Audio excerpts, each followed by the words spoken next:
Hello everyone and welcome to my channel Body Mind Healing. My name is Maria Sanchez. I am a holistic health consultant, a family nurse practitioner, a psychiatric mental health nurse practitioner, and a doctor in nursing practice. The case for today is ADHD from a medical view. From a medical perspective, attention deficit hyperactivity disorder or ADHD is a neurodevelopmental disorder that affects how people focus, control impulses, and manage energy levels. ADHD is usually diagnosed in childhood before age 12, and it can continue into adolescence and adulthood. The main symptoms of ADHD fall into two categories: inattention and hyperactivity/impulsivity. Under inattention, we have trouble staying focused or following through on tasks, easily distracted, forgetfulness, disorganized, avoiding tasks that require sustained mental effort. Under hyperactivity and impulsivity, we have fidgeting or restlessness, difficulty staying seated, excessive talking, interrupting others, and acting without thinking.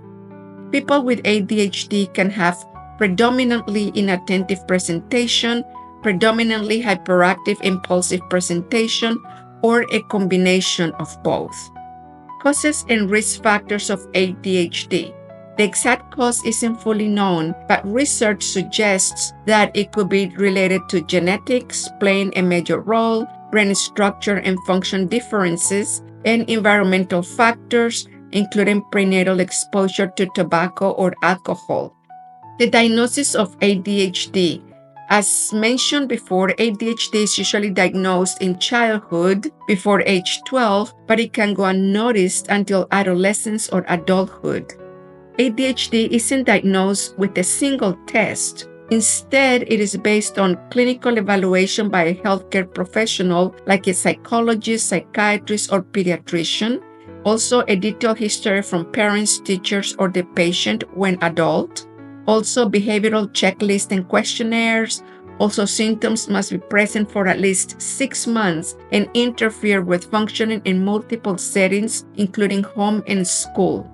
The treatment options. ADHD is manageable with a combination of medications, behavioral therapy, educational support, and lifestyle changes. Under medication, we have several categories that can help with symptoms, including stimulants such as amphetamines and methylphenidates, and this category is the most common and effective for many patients suffering from ADHD. Non-stimulants, including Strattera, Qelbree. This category is mostly used in children or when stimulants do not work or cause side effects.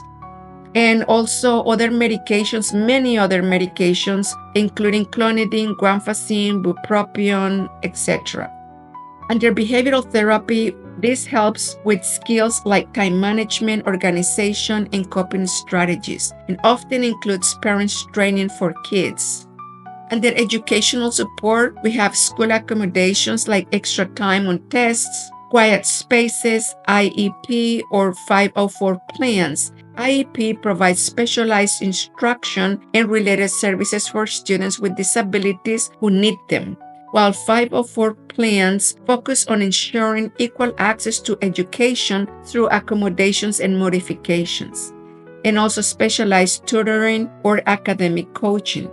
Under lifestyle and daily activities, we have sleep hygiene, which is very, very important, routines, physical activity or exercise, healthy balanced diet, reducing distractions at home and school, etc.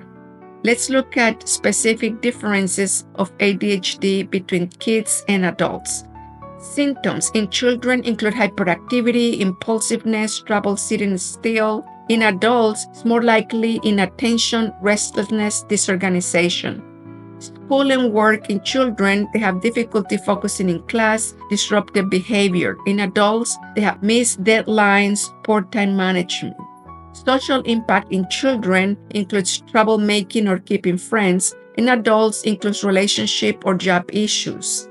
The diagnosis in children often picked up by teachers or parents, and in adults may be overlooked or misdiagnosed as anxiety or depression. Many adults only realize they have ADHD after their child is diagnosed, and they recognize the same patterns in themselves. In next video, we're going to look at the spiritual view of ADHD. May the inner peace that we cultivate today expand and guide us always. Until next time.